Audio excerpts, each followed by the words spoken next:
자, 지난주 우리가 예배를 건너뛴 게 아니죠. 온라인으로 예배를 드리고 이제 여섯 번째 믿음의 문을 열다 여섯 번째 시간을 하게 되었습니다. 우리가 한 주 건너뛰었지만 그 이전에 내용을 아주 간단하게 좀 짚어보도록 하겠습니다.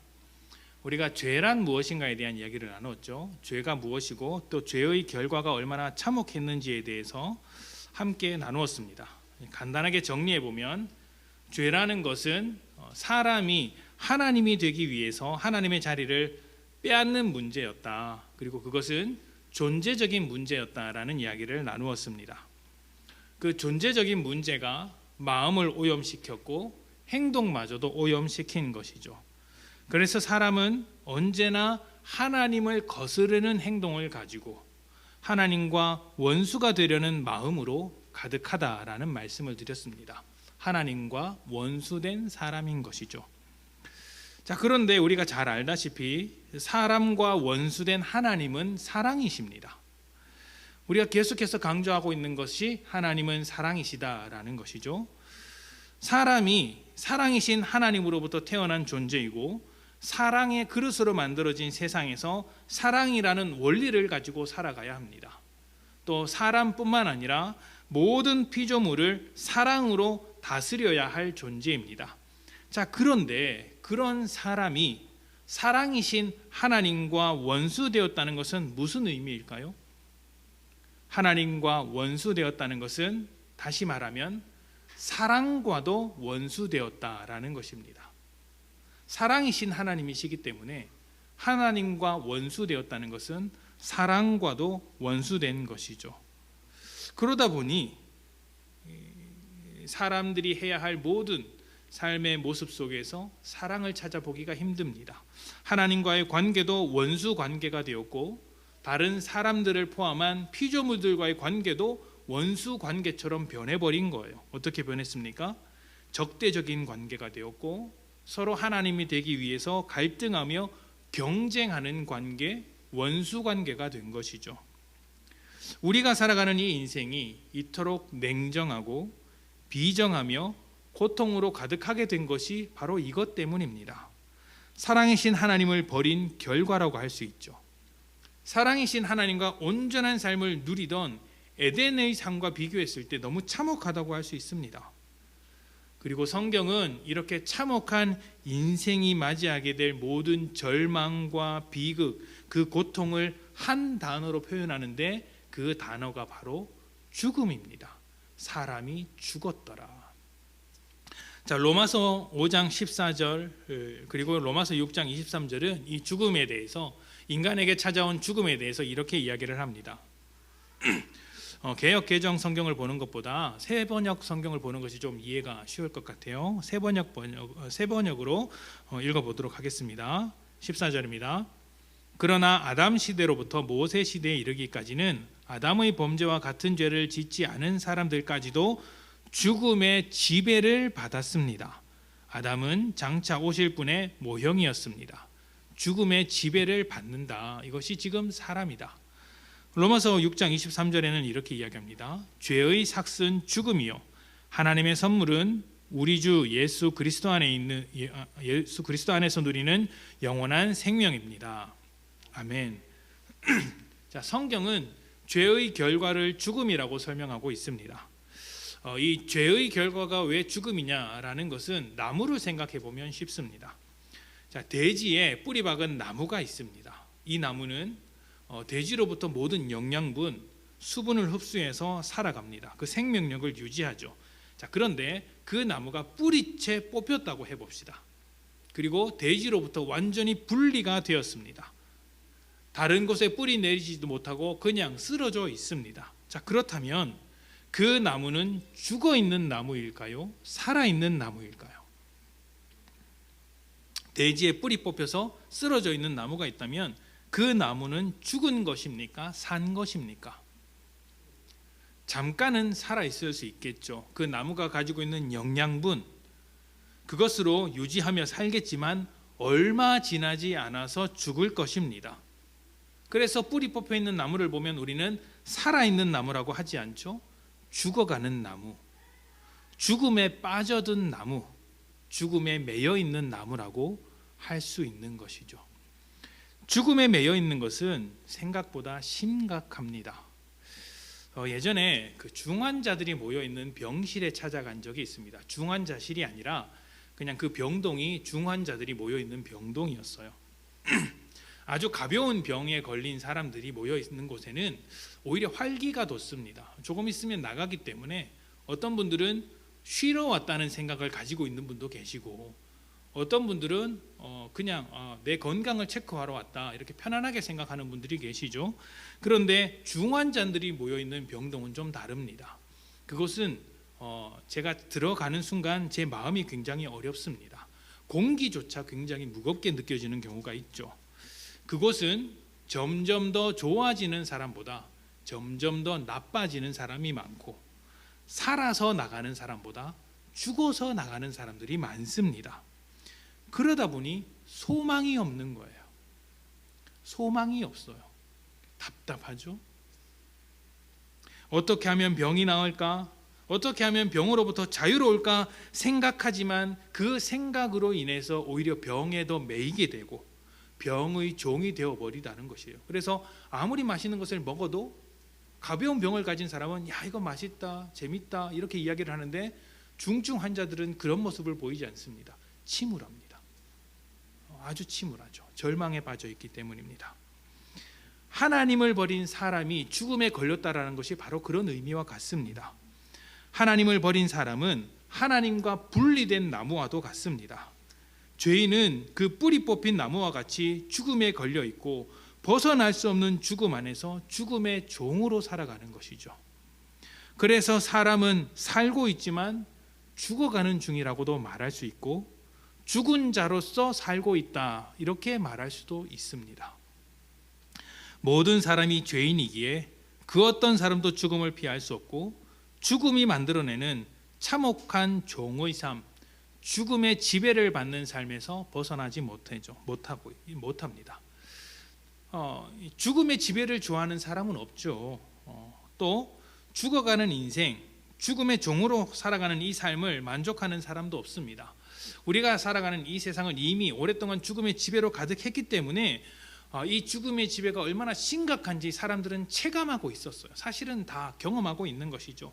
끊이지 않는 전쟁의 소식을 들을 때마다 죽음의 지배를 느낍니다. 불평등의 문제, 또 양극화와 사회 갈등을 볼 때마다 죽음의 지배를 느낍니다. 권력과 재화의 불공정한 배분을 볼 때마다 죽음의 지배를 느낍니다. 우리가 사는 세상이 뭔가 생명력 있게 돌아가는 것이 아니라 잘못되어 있구나, 한참 잘못되어 있구나, 이러한 이야기는 어제 오늘의 이야기가 아니라 누구나 사람이 지각이 있다면 누구나 하는 이야기죠. 모두 죄와 죽음의 지배로 말미암아 만들어진 인간의 문제라고 할 수 있습니다. 또한 이것은 사회적인 문제로만 해당하는 것이 아닙니다. 우리 개개인의 문제 안에도 다 있는 거예요. 매일같이 새로운 나 자신을 발견하지 않습니까? 좋은 모습만 발견하나요? 부정적인 모습도 더 많이 발견을 하죠. 질병에 걸리고 고통을 당하는 문제들이 누구나 하나쯤은 가지고 있습니다. 뿐만 아니라 자기중심적인 이기심도 가득하고 브레이크 없는 절제 없는 욕망으로도 가득합니다. 왜곡된 자아를 가지고 있고 또 지독한 컴플렉스를 안고 살아가는 사람도 있습니다. 이와 같은 문제를 통해서 우리는 우리를 지배하고 있는 죽음의 심각성을 발견하게 되는 거예요. 이 심각성을 느낀 사람들이 죽음으로부터 탈출하기 위해서, 죽음의 지배로부터 회복하기 위해서 끊임없이 탐구하고 끊임없이 노력했습니다. 스스로 구원해보기 위해서 모든 것을 동원했어요. 내 마음이 문제겠구나, 이 마음을 고치자라고 생각했던 사람들은 종교를 탐구하기 시작했습니다. 그리고 마음은 그래도 잘 고쳤는데 행동이 문제다라고 하는 사람들은 법이라든지 정치를 탐구하였습니다. 이 행동만 잘 규제하면 우리가 죄의 지배로부터 벗어날 수 있겠지. 그런데 지금까지 스스로 구원하려고 했던 모든 노력은 실패했습니다. 왜 실패했습니까? 어떤 종교도 어떤 법과 정치도 사람의 죄의식을 다루지 않기 때문이죠. 법을 강하게 만들어도 여전히 법을 어기는 우리의 모습을 보고, 종교에 심취해도 변하지 않는 사람을 봅니다. 왜 그렇습니까? 사람을 다루지 않기 때문이죠. 사람이 죄인이라는 그 죄의식을 다루지 않기 때문입니다. 문제는 사람이 죄인이라는 것에 있는데 그 존재적인 문제를 해결하지 않고 피상적인 접근만 하는 거예요. 마음이 문제겠거니 행동이 문제겠거니 하는 것입니다. 그러니까 그 모든 것들은 사람을 바꾸지 아니하고 사람이 무엇을 더 해야 하느냐를 따지고 있는 것입니다. 그러니 해결이 안 되는 거예요. 생각을 해보십시오. 사람은 죄인입니다. 근데 그 죄인이 종교를 아무리 훌륭하게 만들어낸들 그 종교는 어떤 종교입니까? 죄인의 종교입니다. 죄인이 아무리 정교하게 법을 만들어 둔들 그 법은 어떤 법입니까? 죄인의 법입니다. 그러니 죄인을 고쳐낼 수 없는 거예요. 죄인이 만든 종교, 죄인이 만든 법으로 어떻게 죄인을 고치며 죽음을 이겨낼 수 있겠어요? 사람이 스스로 구원할 수 없다면, 아무리 시도해도 해결할 수 없다면 과연 사람은 구원받을 수 없는 존재입니까? 구원할 수 있다면 누가 구원할 수 있을까요? 최소한 사람을 초월한 존재이면서 사람을 이해하는 존재여야 합니다. 사람보다 사람을 더 잘 아는 존재이면서도 사람을 새롭게 고칠 수 있는 능력을 가진 존재만이 사람을 구원할 수 있는 것이겠죠. 그분이 바로 하나님이십니다. 자, 그런데 하나님께서 사람을 구원하실 수 있다라고 한다면 누군가는 또 이렇게 이야기를 합니다. 하나님께서 사람을 사랑하시고 또 사람을 구원할 수 있다면 그냥 구원해 주시면 되는 것 아닌가? 사람이 지은 죄를 그냥 없었던 일로 해버리면 쉬운 것 아닌가?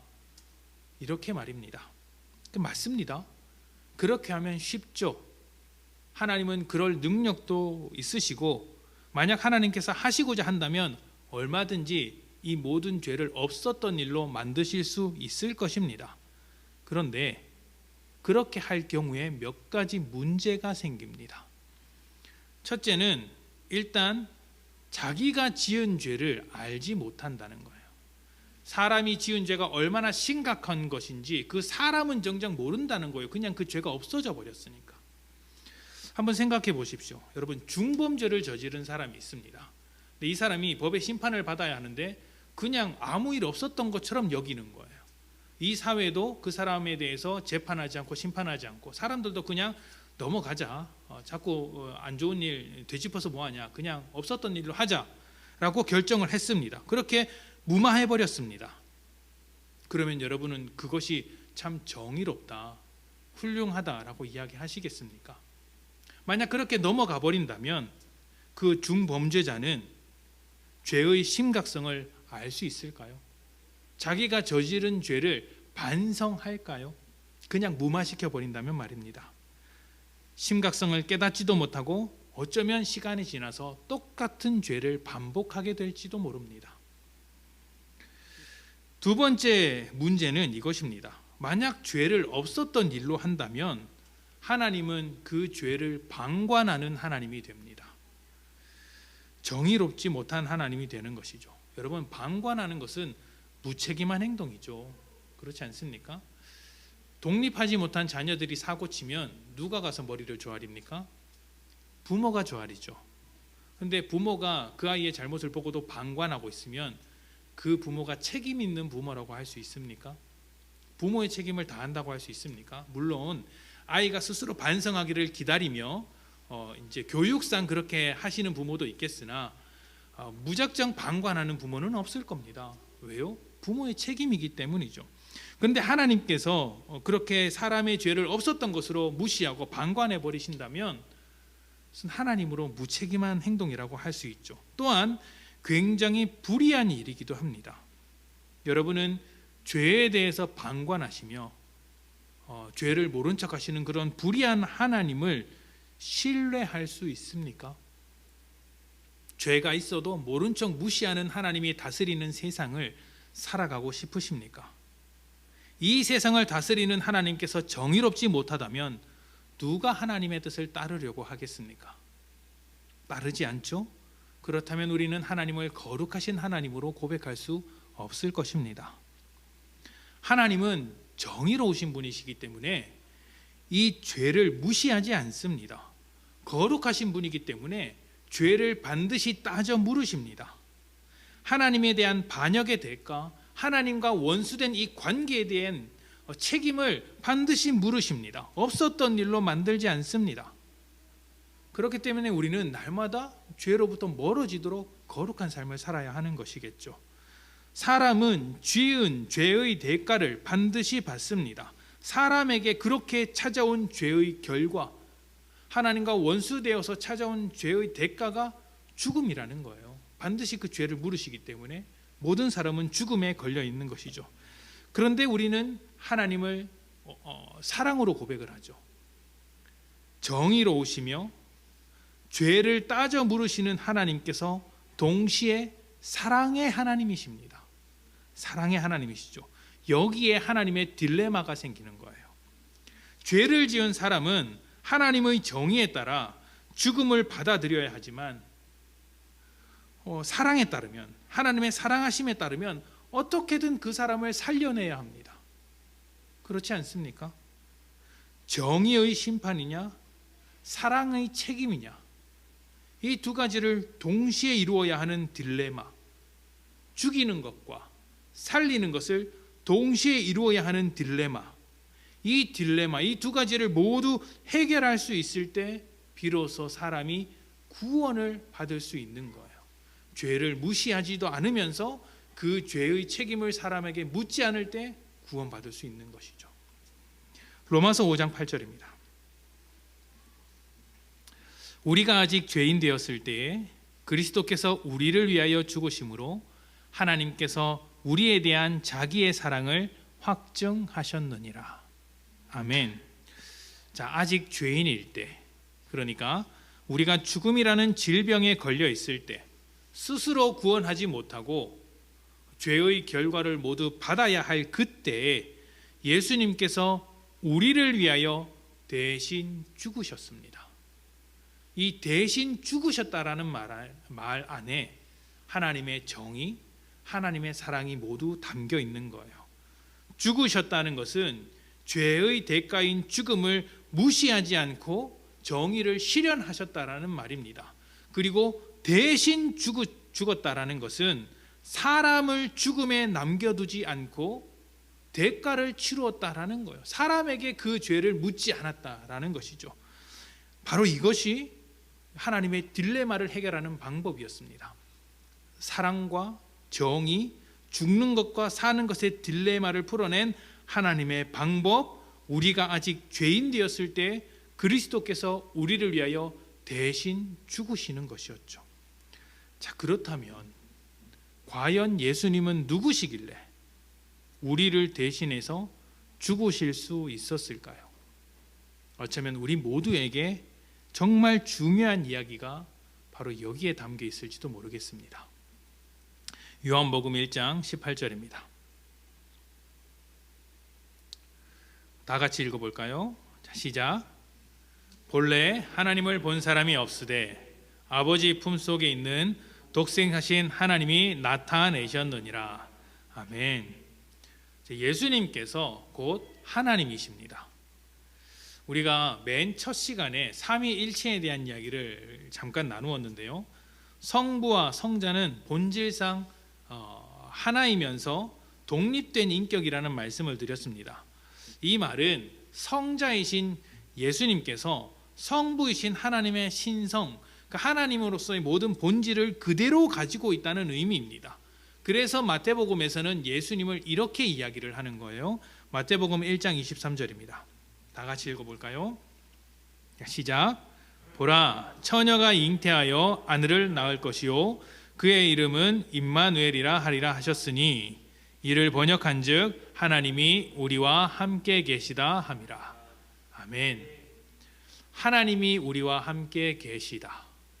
이 말을 다르게 말하면 우리와 함께 하시는 하나님, 이런 뜻이 됩니다. 예수님이 우리와 함께 하시는 하나님이 되십니다.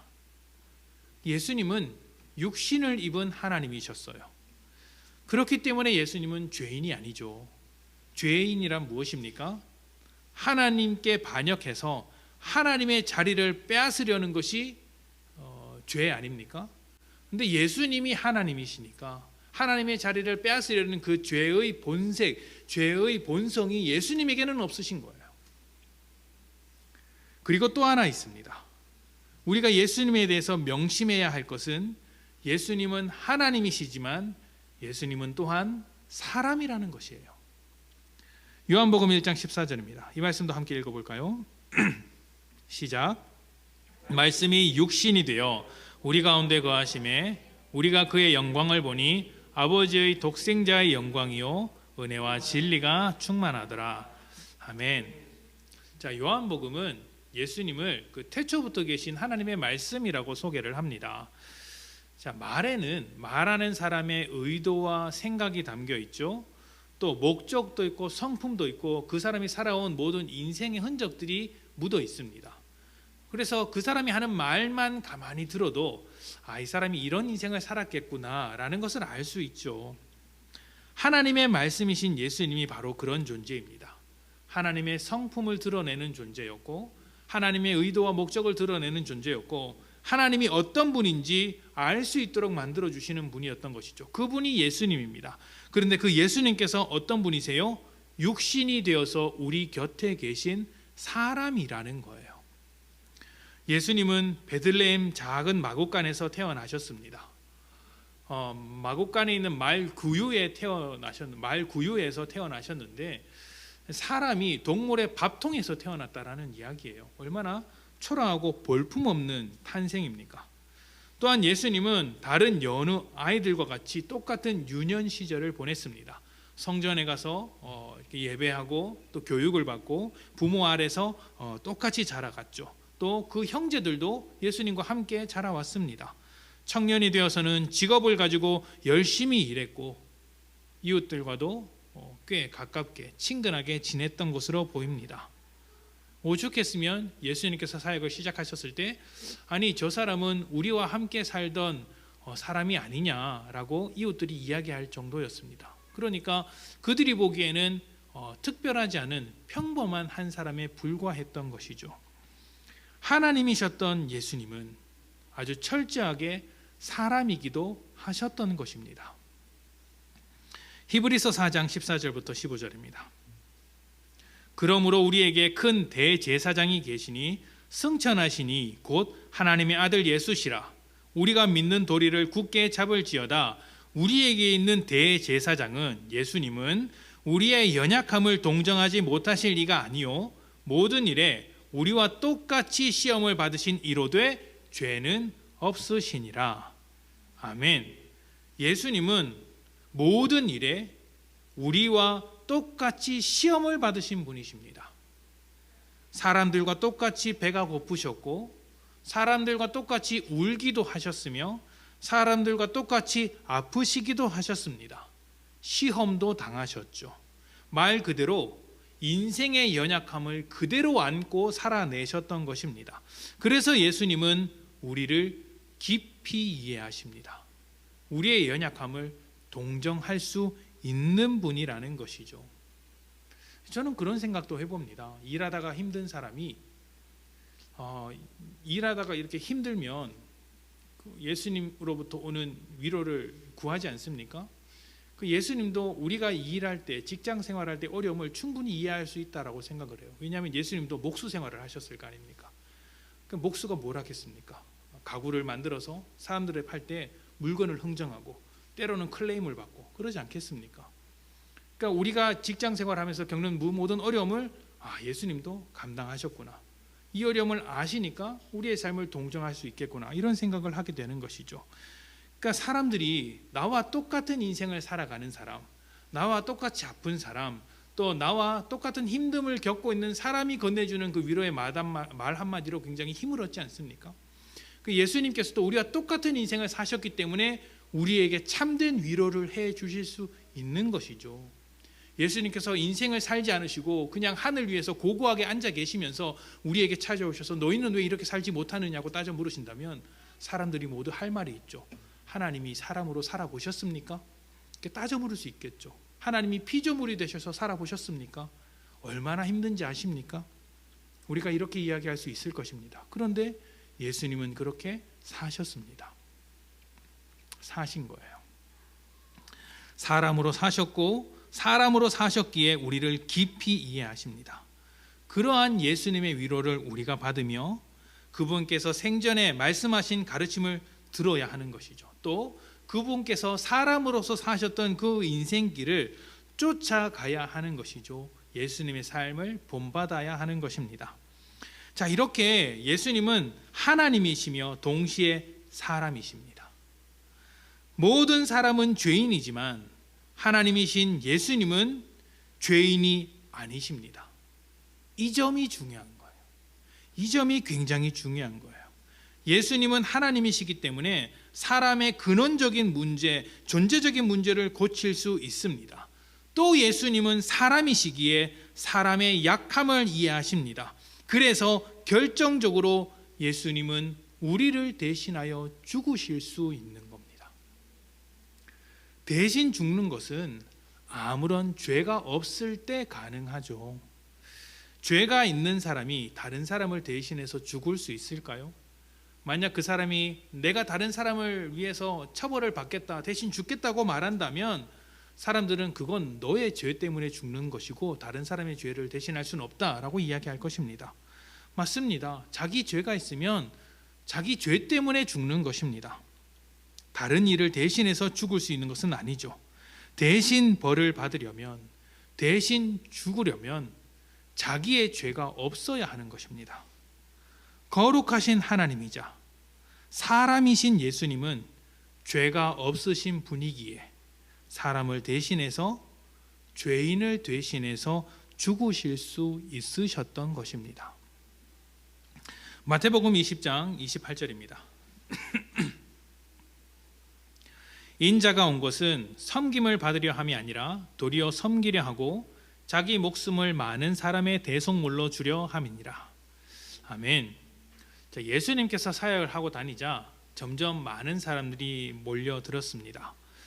그들은 나름대로 꿈을 안고 예수님을 쫓아왔습니다.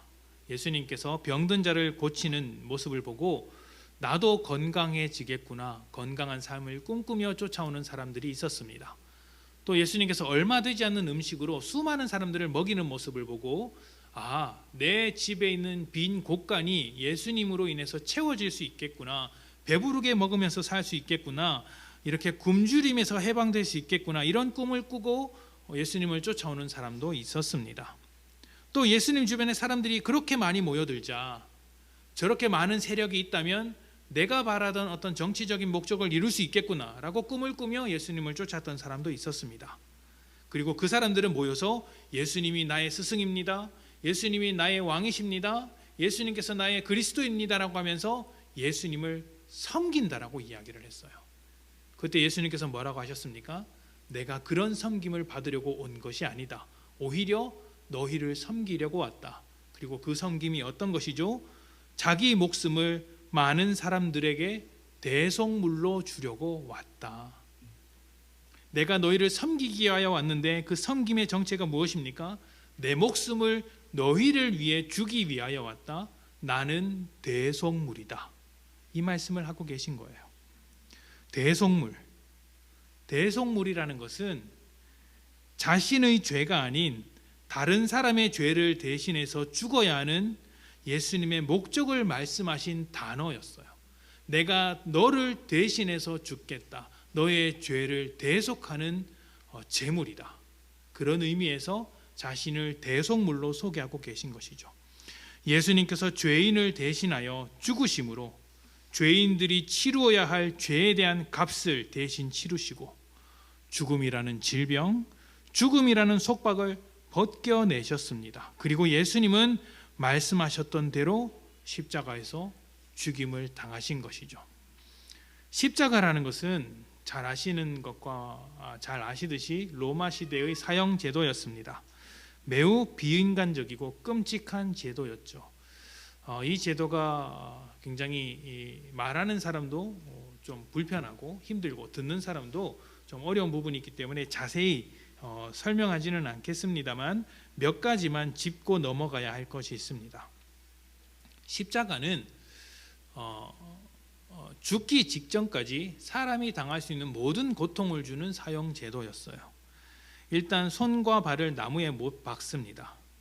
그런데 손과 발에 못을 박는다고 해서 사람이 죽지는 않죠. 시간이 지나면서 온몸에 피가 빠지고 힘이 빠지면서 몸이 점점 늘어지게 됩니다. 그렇게 되면 이 횡격막이 눌려서 질식사로 죽게 된다라고 합니다. 질식사로 죽거나 아니면 쇼크사로 죽는 것이죠. 그 죽는 그 순간까지 고통을 당하는 것이 십자가입니다. 죽기 직전까지 사람이 당할 수 있는 모든 고통을 겪게 하는 것이죠. 게다가 십자가의 높이는 우리가 생각하는 것보다 낮습니다. 낮게 매달린다고 합니다. 그래서 주변에 몰려든 구경꾼들이 십자가에 달린 자에게 다가가서 조롱하기도 하고 침을 뱉기도 합니다. 또 십자가에 매달릴 때는 사람의 옷을 모두 벗겨버리죠. 모든 것이 노출된 상태에서 침뱉음을 당하는 것입니다. 굉장히 모욕적이고 큰 수치를 당하게 되는 것이죠. 뿐만 아니라 죽은 뒤에도 사람들에게 공포심을 심어주기 위해서 그냥 매달아 두는 경우가 많았다고 합니다. 살을 파고드는 가시면류관이나 날카로운 철편이 달린 채찍은 굳이 말씀드리지 않아도 얼마나 큰 고통인지 아실 겁니다. 육체적인 고통, 그리고 인격적인 고통, 마음 깊은 곳에서부터 찾아오는 그 모든 고통을 감당해야 하는 자리가 바로 십자가였다라는 것이죠. 다시 말씀드리지만 예수님은 죄가 없으십니다. 예수님께서 사형을 선고받으실 때 그 십자가 사형을 선고한 사람이 빌라도였습니다. 빌라도도 예수님을 보면서 예수님에게는 죄가 없다고 선언하셨습니다. 예수님의 억울한 죽음을 인정했지만 그 죽음에 대한 책임을 비겁하게 다른 이에게 떠넘긴 것이죠. 이렇게 십자가에 오르신 예수님은 매우 큰 고통 속에 계셨습니다. 십자가형이 주는 육신의 고통과 함께 사람들에게 배신당하고 수치를 당하는 마음의 고통도 상상할 수 없을 정도로 큰 고통이었죠. 그러나 무엇보다 가장 큰 고통은 육신의 고통도 아니었고 마음의 고통도 아니었습니다. 마태복음 27장 46절입니다. 제 2시쯤에 예수께서 크게 소리질러 이르시되 엘리 엘리 라마 사박다니 하시니 이는 곧 나의 하나님 나의 하나님 어찌하여 나를 버리셨나이까 하는 뜻이라. 아멘. 여러분, 부모로부터 버림받는 자녀의 심정이 어떤 것일까요? 부모가 자녀를 죽음으로 밀어넣는 그 심정은 어떤 심정일까요? 버림받는 자녀나 버리는 부모나 모든 장기가 끊어지는 듯한 비참한 고통을 느낄 것입니다. 성자 예수님께서 당하신 고통이 그렇습니다. 그분이 당하신 가장 큰 고통은 채찍에 맞거나 십자가에 달리거나 사람들로부터 조롱을 받는 그런 고통이 아니었습니다. 그것 자체도 큰 고통이지만 가장 큰 고통은 성부 하나님께 버림을 받는 것, 하나님과 단절되는 것, 이것이 예수님에게 있어서 가장 큰 고통이었던 것입니다. 더욱이 성부와 성자는 완전한 사랑의 관계였고 하나였습니다. 그 어떤 것도 끊을 수 없는 사랑의 관계였죠. 그런데 그 누구도 끊을 수 없는 이 대단한 관계를 스스로 끊어버리고 스스로 죽음의 길로 들어갔으며 스스로 버림받았던 것입니다. 죄 없으신 분께서 왜 버림을 받으셔야 했습니까? 왜 그렇게 죽으셔야 했습니까? 우리의 죄 때문입니다. 하나님의 자리를 탐낸 것은 사람이지만 예수님께서 그 죄를 대신하셨습니다. 하나님께 버림받아야 할 것은 사람이지만 예수님께서 그 죄를 뒤집어 씌시고 대신 버림받으셨습니다. 참혹한 십자가에 달려 죽어야 할 것은 사람이지만 예수님께서 대신 뒤집어 쓰시고 대신 죽으셨습니다. 머리부터 발끝까지 죄로 가득한 우리를 깨끗하게 하기 위해서, 우리를 살리기 위해서 우리의 대속물이 되사 그 모든 죄를 받으신 것입니다. 그렇다면 이러한 예수님의 죽으심 앞에 우리는 다시 물어보아야 합니다. 왜 예수님은 우리를 대신하여 그 죄를 떠안으셨습니까? 왜 예수님은 우리를 대신하여 죽으셨습니까? 하나님은 왜 우리를 대신하여 예수님을 죽음으로 몰고 가셨습니까? 이 못난 우리를, 자격 없는 우리를, 죄로 가득한 우리를 죄와 죽음에서 건져내기 위해 예수님을 대속물로 삼으신 이유는 과연 무엇입니까? 딱 한 가지 이유, 하나님께서 우리를 사랑하시기 때문입니다. 요한복음 3장 16절입니다. 다 같이 봉독할까요? 시작. 하나님이 세상을 이처럼 사랑하사 독생자를 주셨으니 이는 그를 믿는 자마다 멸망하지 않고 영생을 얻게 하려 하심이라. 아멘. 이 큰 사랑, 이 놀라운 사랑을 거절할 이유가 있습니까? 당신이 죄인이 아니라면 이 사랑은 필요 없겠으나 우리가 죄인이라는 것을 우리 스스로가 너무나도 잘 알고 있지 않습니까? 우리를 위해 대신 죽으신 예수님만이 우리를 죄로부터 구원하십니다. 우리의 죄를 깨끗하게 하십니다. 그분만이 우리의 구원자가 되십니다. 우리에겐, 모든 사람들에겐, 죄인들에겐 이 사랑이 절실하게 필요한 것입니다. 이 사랑이 결실을 맺기 위해서 우리에게 필요한 것이 하나 있습니다.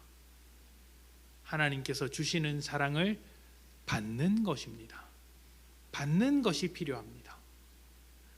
예수님을 통해 전해지는 하나님의 끝없는 사랑을 우리 마음 깊은 곳에 받을 때 비로소 생명이라는 열매가 우리 속에서부터 탄생되는 것이죠. 이렇게 사랑을 받는 것, 내가 죄인이라는 것을 인정하고 예수님께서 나를 위해 죽으셨다는 것을 받아들이는 것, 우리는 이것을 믿음이라고 이야기를 합니다. 죄인된 우리를 위해 십자가에 달려 피 흘리신 예수님의 사랑을 받으십시오. 예수님께서 나를 위해 죽으셨다는 것을 믿으십시오. 그 믿음으로 사랑을 받아내시는 것입니다.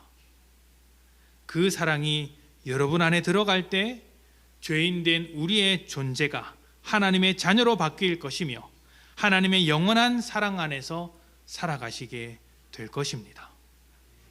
늘사랑교회 성도님들, 그리고 이 메시지를 듣는 모든 분들이 하나님의 이 놀라운 사랑을 받고 또 삶 속에서 누리며 이 풍성한 사람을 다른 모든 사람들에게 나누어 줄 수 있는 귀한 하나님의 자녀가 되시기를 축복합니다. 함께 기도합시다.